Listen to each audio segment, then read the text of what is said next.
جان میں جان ہے، صدیق کے گستاخ کو مسلمان نہیں کہہ سکتے، فاروق کے گستاخ کو مسلمان نہیں کہہ سکتے۔ والصلاة والسلام على من لا نبي بعده وعلى آله وأصحابه ومن تبعهم أجمعين، أما بعد فأعوذ بالله من الشيطان الرجيم، بسم الله الرحمن الرحيم، يا أيها النبي إنا أرسلناك شاهدا ومبشرا ونذيرا وداعيا إلى الله بإذنه وسراجا منيرا، قال رسول الله صلى الله عليه وسلم أصحابي كالنجوم فبأيهم اقتديتم اهتديتم، أو كما قال عليه الصلاة والسلام، صدق الله العظيم وصدق رسوله النبي الكريم، ونحن على ذلك لمن الشاهدين والشاكرين والحمد لله رب العالمين۔ سامعین عزیز وقار، بزرگان دین، بالخصوص حضرات علماء اکرام، سالانہ سیرت امام الانبیاء و دفاع صحابہ کانفرنس میں ایک مرتبہ پھر محترم ندیم یعقوب صاحب، قاری محمد اسد عرفان صاحب کی پرخلوص دعوت پر آپ حضرات سے ملاقات کا موقع مل رہا ہے۔ مجھ سے قبل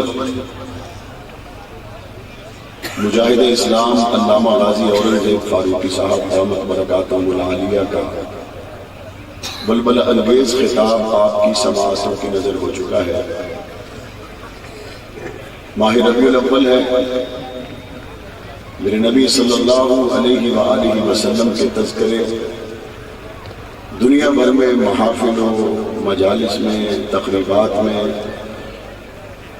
مختلف زبانوں میں، مختلف نسلوں، مختلف قوموں اور قبیلوں میں بٹے ہوئے مسلمان اپنے اپنے انداز سے حضور علیہ السلام کے ساتھ اظہار و محبت کا ایک رشتہ قائم رکھے ہوئے ہیں۔ ہم جس دور سے گزر رہے ہیں یہ ایک ایسا دور ہے جس کے اندر دنیا کے مسلمانوں کو مختلف زنجیروں میں باندھ دیا گیا، اور زنجیروں میں باندھنے کے بعد دنیا کے ظالموں نے یہ فیصلہ سنا دیا کہ آپ زنجیر توڑوا نہیں سکتے، آپ صرف رو سکتے ہیں، اور ان زنجیروں کا نتیجہ یہ نکلا کہ دنیا میں آج 1.5 ارب سے زائد مسلمان موجود ہیں، لیکن قبلہ اول بیت المقدس یہودیوں کے تسلط میں ہے۔ اس کا نتیجہ یہ نکلا کہ تاریخ اسلام میں اس سے زیادہ تکلیف دہ واقعہ اس سے پہلے نہیں ہوا کہ فرانس کے اندر سرکاری طور پر میرے نبی صلی اللہ علیہ وسلم کی ناموس پر ایسا غلیظ حملہ کیا گیا کہ حضور علیہ السلام کے خاکے بنا کر سرکاری عمارتوں کے باہر لگا دیے گئے۔ دنیا بھر کے مسلمانوں سے یہ کہا جا رہا ہے کہ جناب آپ اپنے اپنے علاقوں میں، آپ اپنے اپنے مکانوں میں، اپنے اپنے شہروں میں اس پر آواز احتجاج اگر بلند کرنا چاہتے ہیں تو کریں، لیکن آپ دنیا کے اندر موجود ان زنجیروں کو پامال کر کے اگر اپنے نبی کی عزت کی بات کرنا چاہیں تو اس کے لیے آپ کو موجودہ دور کا نظام اجازت دینے کے لیے تیار نہیں ہے۔ ایسے ماحول کے اندر ایک طرف میرے نبی صلی اللہ علیہ وسلم سے محبت اور پیار کا رشتہ ہے، اور دوسری طرف دنیا کی ڈالی گئی وہ زنجیریں جس کے اندر صرف مسلمان نہیں، دنیا کے تمام انسانوں کو جکڑا جا چکا ہے۔ واقعات رونما ہونا شروع ہوتے ہیں، اور وہ واقعات کیا ہیں؟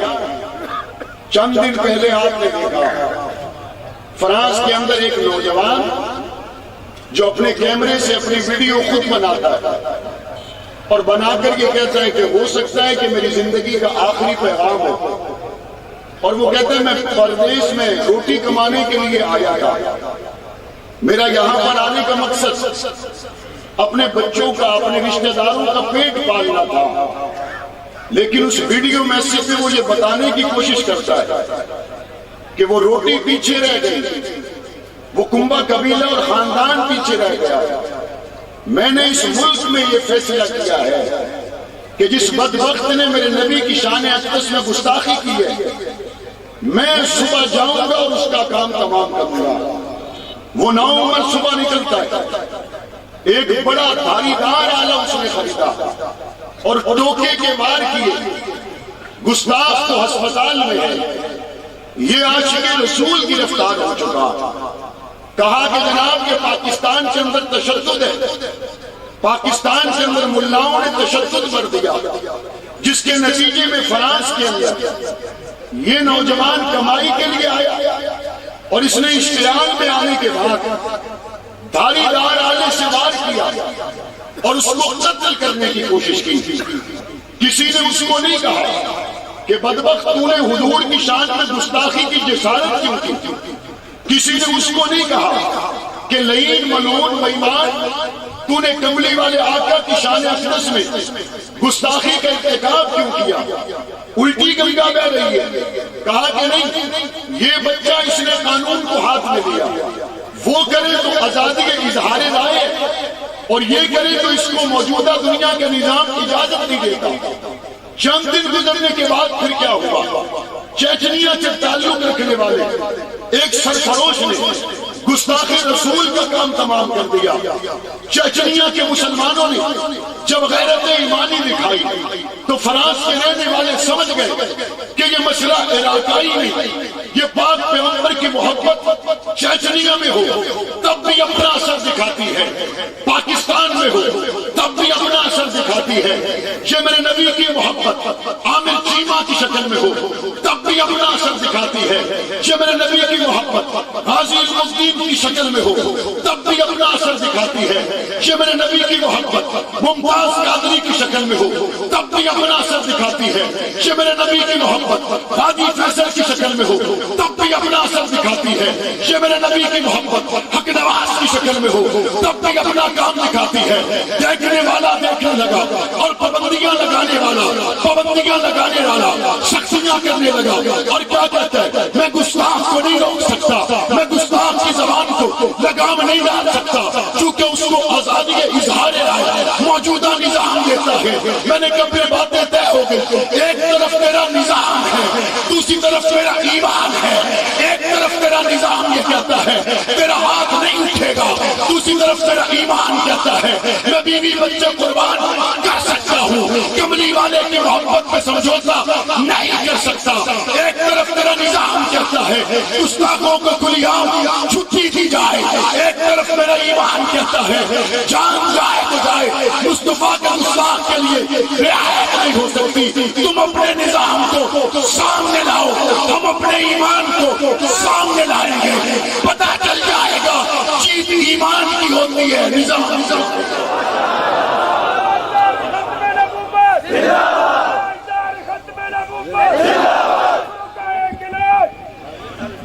کہتے ہیں جناب دنیا کا نظام ہے، آزادی اظہار رائے سے روکا نہیں جا سکتا۔ تو میں نے کہا تم لوگ ہو کون؟ کہتے ہم تہذیبی یافتہ لوگ ہیں، ہم سے بڑی مہذب قوم دنیا میں کوئی نہیں، ہم نے دنیا کو جینے کے رنگ بتائے، ہم نے دنیا کو جینے کے ڈھنگ بتائے اور انقلاب فرانس سے شروع ہو کر اپنا اثر دنیا کو بتانے کی کوشش کرتا ہے۔ اوے فرانسیوں، کس روشن ماضی کی بات کرتے ہو؟ مجھے بتاؤ اس وقت تم کہاں تھے جب بیٹی کو زندہ درگور کیا جا رہا تھا؟ انقلاب فرانس کی مثالیں دینے والوں بتاؤ اس وقت تم کہاں تھے جب بیوہ ہو جانے والی کو جنگلوں میں چھوڑ دیا جاتا تھا؟ عورت کی آزادی کی بات کرنے والوں اس وقت تم کہاں تھے جب بیٹیوں کو جائیداد سے حصہ نہیں دیا جاتا تھا؟ اس وقت تم کہاں تھے جب باپ کے مال کو بانٹنے کے لیے اولاد بیٹھتی تو وہ باپ کی منقوہہ بیویوں کو بھی باپ کا مال سمجھ کے بانٹ لیا کرتے تھے؟ آج تم اپنے انقلاب کی باتیں کرتے ہو اور گستاخی اس نبی کو کرتے ہو جس نے زندہ درگور ہونے والے کو اتنا اونچا کیا اور فرما دیا جو 2 بیٹیوں کی اچھی تربیت کر کے مناسب جگہ پر رشتہ کر دے وہ جنت میں مجھ محمد کے ساتھ ہوگا۔ اپنے روشن ماضی کو بتانا چھوڑو، ہم اس نبی کی بات کرتے ہیں جس نے زندہ دفن ہونے والے کو اونچا کیا، جس نے بیوہ اور طلاق یافتہ عورت کو نہ صرف یہ کہ خود سہارا بنے بلکہ ان کے سہارا بننے والے کے لیے میرے نبی نے یہ خوشخبری دی کہ قیامت کے دن وہ بندہ جو بے سہارا عورت کا سہارا بنے وہ مجھ محمد کے ساتھ 2 انگلیوں جتنا قریب ہوگا۔ نظام کہتا ہے نہیں، ہمارا نظام یہ ہے آپ ہمسائے کا ٹیپ اونچی آواز سے چلتا ہو تو بند کروا سکتے، آپ اس ملک کے اندر کالے کو کالا نہ کہیں، اس کے دل کو ٹھیس پہنچتی ہے، آپ چھوٹے قد والے کو ٹھگنا نہ کہیں، اس کے جناب دل کو ٹھیس پہنچتی ہے۔ لعنت ہو تمہارے نظام پر جہاں ہمسائے کا دل نہ دکھے، جہاں پہ کسی کو کالا کہنے سے اس کا دل نہ دکھے، جہاں پہ کسی کو ٹھگنا کہنے سے اس کا دل نہ دکھے۔ محمد کے خاکے شائع کر کے دنیا کے 1.5 ارب مسلمانوں کے تم نے دلوں کو سخت ہمسائے کا دل نہ دکھے، یہ ہماری روشن تہذیب ہے۔ 1.5 ارب مسلمانوں کے دلوں کو تم نے پارا پارا کر دیا اور کہتے ہیں آزادی اظہار رائے، اور یہ آزادی اظہار رائے کا نام، یہ آزادی اظہار رائے کہاں پر ہے؟ یہ آزادی اظہار رائے ان لوگوں میں ہے جو مغرب زدہ لوگ ہیں، اور ہمارے ماحول معاشرے میں وہی آزادی اظہار رائے عبادت کے نام پر بیچی جا رہی ہے، وہی پھکی عبادت کے نام پر بیچی جا رہی ہے، وہی دوائی جس کے اوپر لیبل فرانس میں آزادی اظہار رائے کا لگتا ہے، یہاں پر اس کے اوپر لیبل عبادت کا لگتا ہے، اور عبادت کے بھیس میں کیا کہتا ہے؟ کہتے ہیں جناب ابو بکر پہ بکواس کرنا میرا مذہبی حق ہے، کہتے ہیں عمر پہ بکواس کرنا میرا مذہبی حق ہے، عثمان پہ بکواس کرنا میرا مذہبی حق ہے، معاویہ پہ بکواس کرنا میرا مذہبی حق ہے، کہتے ہیں عائشہ پہ بکواس کرنا میرے مذہب کا جزو لا ینفک ہے، میرے مذہب کی ایسی ضروری چیز ہے جس سے میں اس کو جدا نہیں کر سکتا۔ میں نے کہا تو نے فرانس کی بات کو آزادی اظہار رائے کا لیبل لگانے کی بجائے اسی شرارت کو تو نے عبادت کا نام دے دیا، اسی شرارت کو تو نے عبادت کا نام دے کر پاکستان میں اور دنیا کے دیگر اسلامی ممالک میں میرے نبی کے یاروں پر بکواسات کا دروازہ کھولنے کے لیے عبادت کا نام دیا۔ یہ آج سے نہیں، پاکستان بننے سے پہلے ہندوستان کے علاقہ میں ایک جگہ پر سٹیج لگا، اور سٹیج لگا کر ساری رات ابو بکر صدیق پر بکواس کی جاتی رہی، فاروق اعظم کو گالیاں دی جاتی رہی، پاس میں عبدالشکور لکھنوی کا گھر تھا، عبدالشکور لکھنوی ساری رات روتے رہے، صبح اٹھے وکیل کے پاس گئے، اس کو کہا میرا کلیجہ پھٹتا ہے، رات میرے گھر کے قریب ساری رات اسٹیج لگا کر ابو بکر عمر کے کردار کشی کی گئی، ابو بکر عمر کی عزت و ناموس پر حملے کیے گئے۔ وکیل نے کہا چاہتے کیا؟ کہا قانونی چارہ جو چاہتے پاکستان والوں، ابھی پاکستان بنا بھی نہیں تھا، عبدالشکور لکھنوی نے عدالت میں جا کے بتا دیا اہل سنت پاکستان بننے کے بعد نہیں، بننے سے پہلے بھی پرامن ہو گئے۔ پرامن تھے یا نہیں تھے؟ تھے یا نہیں تھے؟ دروازہ عدالت کا کھٹکھٹایا، اور جج انگریز جب پہنچے، گستاخوں کا وکیل آیا تو کہنے لگا کہ ہمارے مذہب پہ ابو بکر و عمر پہ بکواس کرنا ہماری عبادت ہے، لہذا اس ملک کے اندر کسی کو عبادت سے نہیں روکا جا سکتا، ہم اپنی عبادت کریں گے، اس پہ ہمیں کوئی روک نہیں سکتا۔ جس طرح حج کیا جاتا ہے، عمرہ اور نماز پڑھی جاتی ہے، ہماری بھی عبادت ہے، ہم اس کو کریں گے، ہمیں کوئی روک نہیں سکتا۔ وکیل نے کہا مجھے 15 دن کی تاریخ دے۔ یہ 15 دن کی تاریخ لے کے واپس آئے۔ عبدالشکور لکھنوی سے کہا جناب انہوں نے انگریز جج کو کہا ہے کہ یہ ہماری مذہبی آزادی ہے، یہ ہماری عبادت ہے، ہم اس کو نہیں چھوڑ سکتے۔ عبدالشکور لکھنوی نے کہا میں تمہیں پاک پیغمبر کا فرمان بتاتا ہوں، میرے نبی نے فرمایا جو نبی کو گالی دے اس کو قتل کرو اور جو صحابی کو گالی دے اس کو کوڑے لگاؤ۔ چنانچہ وہ حدیث سننے کے بعد وکیل نے کہا مولانا مطمئن ہو جائیے، جج سے بات کرنا میری ذمہ داری ہے۔ 15 دن کے بعد جب دوبارہ عدالت لگی، جج نے پوچھا ہاں جی، وہ تو کہتے ہیں عبادت، اور عبادت سے کسی کو روکا نہیں جا سکتا۔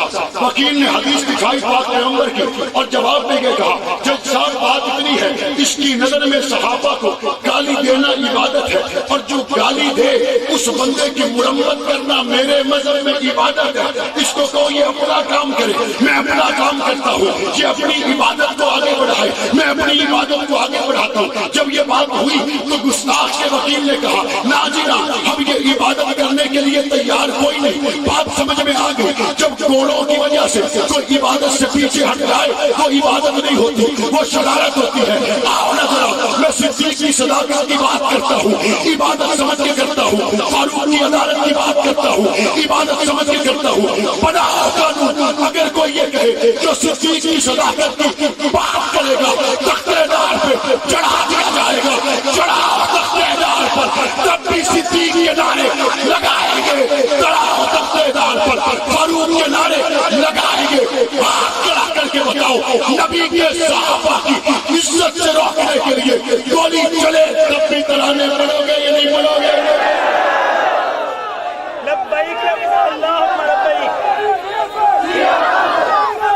ترانے پڑھو گے یا نہیں پڑھو گے؟ صدیق کی صداقت عبادت ہے، صدیق کی صداقت بولو، صدیق کی صداقت، فاروق کی عدالت، عثمان کا حیا، علی کی شجاعت، معاویہ کی سیاست، عائشہ کی عفت عبادت ہے یا نہیں؟ گولی چلے تب بھی، ہتھکڑی آئے تب بھی، صدیق کے ترانے تختے دار پہ پہنچے تب بھی۔ 28 فروری تھی، صبح کے 4 بجے تھے، میاں والی کی جیل تھی۔ ایک شخص کو کال کوٹھڑی سے نکالا اور اس کی آنکھوں کی بینائی جا چکی تھی، اور اس کا نام غازی حق نواز تھا۔ باہر نکلا، پولیس والے نے پکڑا، انہوں نے کہا ہٹو مجھے مت پکڑو، صرف بتاؤ تختہ دار کدھر ہے، صرف بتاؤ آقا سے ملاقات کا دروازہ کدھر ہے۔ تختہ دار پہ پہنچا، بندے کو چوم کے گلے میں پہنا، زبان حال سے کہا اماں جان تیری ناموس اور یہ جان، ہم نے اس عبادت کو زبانی نہیں کیا، ہم نے اس عبادت کو یتیمی کاٹ کے کیا ہے، ہم نے اس کو زبانی نہیں کیا، ہم نے سینے پہ گولی کاٹ کے کیا ہے، ہم نے اس عبادت کو زبانی نہیں کیا، 4 سگے بھائیوں کے جنازے اٹھا کے کیا ہے، ہم نے اس عبادت کو زبانی منارہ تک نہیں کیا، تختے دار پہ چڑھ کے کیا ہے، ہزاروں جنازے اٹھا کے کیا ہے، کال کاکڑیوں میں کیا ہے، اور آج بھی ایمان یہی ہے، آج بھی ارادہ یہی ہے، جب تک جان میں جان ہے، صدیق کے گستاخ کو مسلمان نہیں کہہ سکتے، فاروق کے گستاخ کو مسلمان نہیں کہہ سکتے، شاہ بھی صدیق کے ساتھ ہے، وہاں بھی اس کے ساتھ ہو، بولو ساتھ ہو۔ میں اپنے گناہ واسطے سے نہیں بلایا، میں اپنے گناہ واسطے سے نہیں بلایا، میں تو نبی دے کرانے واسطے بلایا۔ حق نواز کی قوم کی سپرا، حق نواز سپرا برادری کو بلاتا تو سپرا آ جاتے، حق نواز پنجابی تھا، پنجاب کے لیے بلاتا تو پنجابی آتے، حق نواز نے عائشہ کے لیے پکارا. تو جو بلوچ عائشہ کا بیٹا ہو لبیک کہتا ہے کہ نہیں کہتا؟ سندھی کہتا نہیں کہتا؟ چکوال کہتا نہیں کہتا؟ ساری دنیا کہتی ہے حق نواز یہ تیرا مسئلہ نہیں ہے، یہ میرے ایمان کا مسئلہ ہے. ایمان کا مسئلہ صحابہ ہے یا نہیں؟ صحابہ ہمارے ایمان کا مسئلہ ہے یا نہیں ہے؟ چکوال والوں غیرت مند لوگوں، اور اللہ کا شکر ہے بغیرتوں میں کبھی میں کھڑا بھی نہیں ہوا. غیرت مند لوگ ہیں آپ، بغیرتوں کو مخاطب کرنے کا وقت بھی نہیں ہے، شوق بھی نہیں ہے. اور رب جب تک رکھے غیرتیوں میں رکھے، بغیرتوں میں نہ رکھے. بات اتنی ہے خدا کی قسم کھا کے کہتا ہوں اس سے پہلے مر جاتا تو بہتر تھا کہ میرے کان یہ سنتے کہ اسلام آباد میں میرے نبی کے ابو بکر کو کافر کہا گیا. اس سے پہلے مر جاتا تو بہتر تھا کہ میرے نبی کے حرم پر بکواس کی گئی. اس سے پہلے زندگی نہ رہتی تو اچھا تھا. کراچی کی شاہراہوں پر وہ معاویہ جس کو میرے نبی نے کہا اللہ اس کو ہادی بنا دے، مہدی بنا دے، وہ عائشہ. میرے نبی نے فرمایا عائشہ مجھ پہ موت آسان ہو گئی جب مجھے یہ پتا چلا جنت میں تم میری بیوی ہے. وہ عائشہ کہ آج بھی عمرہ کرنے والا عمرہ پہ جائے تو روزہ رسول کی جالیوں کے سامنے کھڑا ہوتا ہے تو چار باتیں اس کے ذہن میں ہوتی ہیں. پہلی بات نبی ادھر ہے، دوسری بات ابو بکر ادھر ہے، تیسری بات عمر ادھر ہے، اور چوتھی بات حجرہ عائشہ ہے. وہ عائشہ سر میرے نبی کا عائشہ کی گود میں اور مسواک چبا کے میرے نبی کو عائشہ دے. وہ عائشہ جس نے آدھا دین امت کو پہنچایا. بریلویوں، دیوبندیوں، اہل حدیثوں،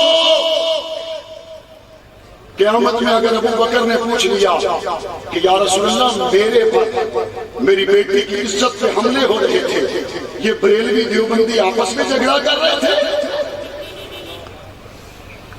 یا رسول اللہ مسلح آپ نے مجھے دیا تھا، میرا نام ابو بکر ہے اور بریلوی اپنی مسجد کے مسلح کے لیے لڑ رہا تھا، یا رسول اللہ مجھ پہ حملے ہو رہے تھے، اہل حدیث اور دیوبندی اپنی مسجد کے لیے لڑ رہا تھا، یا رسول اللہ وہ وقت تھا جب نیب کی عدالت کے باہر نواز شریف کی گاڑی کی بیٹی کی گاڑی کو پتھر لگا تو بڑوں کے دل ہل گئے.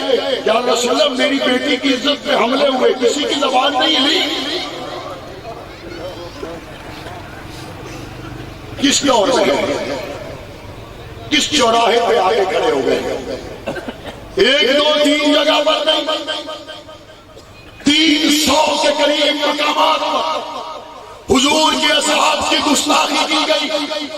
اور جب جواب میں ہم آواز بلند کرتے ہیں تو ہمیں فرانس کے اس مجاہد کی طرح کہا جاتا ہے آپ خاموش ہو جائیں، آپ کے بولنے کی وجہ سے ملک کا امن خطرے میں پڑ سکتا ہے. گستاخوں کو نہیں پکڑا جاتا، ڈاکٹر عادل کے قاتلوں کو نہیں پکڑا جاتا، پشاور میں شہید ہونے والے طلبہ کے قاتلوں کو نہیں پکڑا جاتا، کراچی سے لے کے کشمیر تک شہید ہونے والے علماء طلبہ کے قاتلوں کو نہیں پکڑا جاتا. مجھے بتاؤ تو صحیح، نہ تم سے گستاخ پکڑے جاتے ہیں نہ تم سے قاتل پکڑے جاتے ہیں، پھر کرتے کیا ہو تم؟ میں نے اسلام آباد میں کہا، میں جہاں بھی کہتا ہوں ہم نے تمہارے اوپر 2 ذمے چھوڑے ہیں. ایک ذمہ یہ ہے کہ شہداء کے قاتلوں کو گرفتار کرو، تم سے نہیں ہوئے. اور ایک ذمہ ہم نے تمہیں یہ دیا کہ نبی کے حرم پہ جنہوں نے بکواس کی ہے ان گستاخوں کو گرفتار کرو. نہ تم سے قاتل گرفتار ہوتے ہیں نہ تم سے گستاخ گرفتار ہوتے ہیں. آؤ بڑے مجمع میں کہتا ہوں ہم اپنے قاتلوں کی گرفتاری کا ذمہ تم سے واپس لیتے ہیں، نہ پکڑو. کوئی بات نہیں، یہ بہانہ بھی ہوگا تمہارے پاس کہ جی وہ قاتل نامعلوم ہے، آسان کر دیتے ہیں، چھوڑو بھگوا بندہ نہ پکڑو، ہمارا قاتل مل جائے نہ پکڑو۔ لیکن جو نبی کے حرم پہ بکواس کرے وہ تو معلوم ہے، اس کو تو پکڑو۔ میرا قاتل نہ معلوم ہے، ابو بکر کا گستاخ تو معلوم ہے، ہمارا قاتل نہ معلوم ہے، فاروق اعظم کا گستاخ تو معلوم ہے، ہمارا قاتل نہ معلوم ہے، عثمان و علی، ابو سفیان اور معاویہ کا قاتل گستاخ تو معلوم ہے۔ مت پکڑو قاتلوں کو، گستاخوں کو پکڑو، تختے دار پہ لٹکا دو، ہم راضی ہیں، ہم راضی ہیں، کوئی شکوہ نہیں ہے۔ اور اگلی بات جب فرانس کے حوالے سے بات کی جاتی ہے تو کہتے ہو مولویو تساں بڑی آگ لگی ہے، سمجھ نہیں آنی، ہاتھ ٹائم رولا پا کے بے بے ہو، تمہیں پتہ نہیں ہے آج کی معیشت کے اعداد و شمار کیا ہیں۔ اگر ہم نے نبی کی عزت پہ اس موقع پہ بات کی تو ہماری معاشی ترقی نہیں ہوگی۔ میں نے کہا آسان الفاظ میں یہ کہنا چاہتے ہو، آسان الفاظ میں یہ کہنا چاہتے ہو کہ نبی کی عزت کو بیچ کر روٹی خرید لو؟ کوئی تیار ہے اسے؟ عمران خان مجھے پتا ہے ہر سیاسی آدمی کی طرح تمہاری بھی مجبوری ہے کہ اگر میں تبدیلی نہ لا سکا تو آنے والے وقت میں میرا سیاسی مستقبل کوئی نہیں۔ عمران خان ٹیسٹ کیس میرے سامنے ہے اور یہ ٹیسٹ کیس ابھی فیصلہ دے کے جائے گا، اور وہ یہ ہے روٹی 10 کی ہے، چینی 100 کی ہے، آٹا 70 کا ہے۔ یہ بھرا ہوا مجمع عمران خان آپ سے کہتا ہے روٹی 100 کی کر دو، روٹی 100 کی کر دو، آٹا کلو 200 کا کر دو، چینی 1000 روپے کرو، لیکن نبی کی عزت کے لیے سینہ تان کے کھڑے ہو جاؤ، ہم تمہارے ساتھ ہے یا نہیں ہے؟ وہ دنیا بھول گئی بھٹو کے دور میں مہنگائی تھی یہ نہیں تھی، دنیا بھول گئی بھٹو کے دور میں معیشت کا پہیہ کیسے چلا۔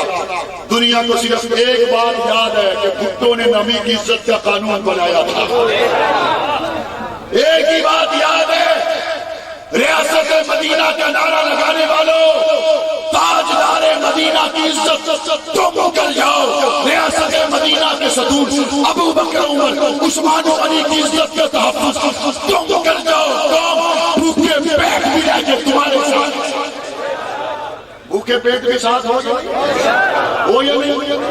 بھئی جو کہتا ہے نبی کی عزت پہ پیرا دے، ہم بھوکے پیٹ بھی ساتھ ہیں، ہاتھ کھڑا کریں۔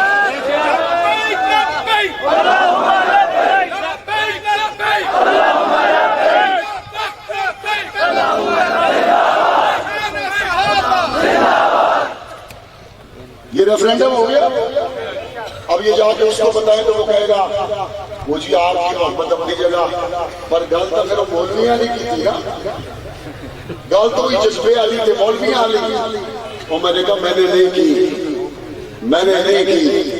قرآن کہتا ہے وَمَن يَتَوَكَّلْ عَلَى اللَّهِ فَهُوَ حَسْبُهُ۔